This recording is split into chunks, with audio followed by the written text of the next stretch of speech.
Selama 2 hari ini, kami telah membantu 40 orang peserta di bawah Hijrah Selangor untuk membina website masing-masing. Sekarang, 40 peserta ini telah berjaya memasarkan perniagaan mereka secara online.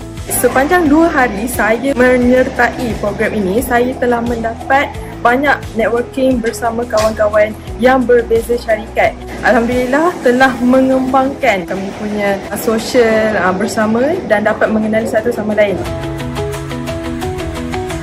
Sepanjang 2 hari saya dekat sini, saya belajar banyak ilmu tentang website yang lebih user friendly, sebab sebelum ni saya menggunakan website orang lain yang lebih complicated.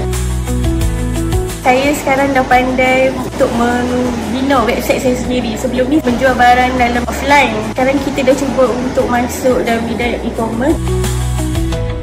Hijrah Selangor memang terbaik. Hijrah Selangor awesome. Hijrah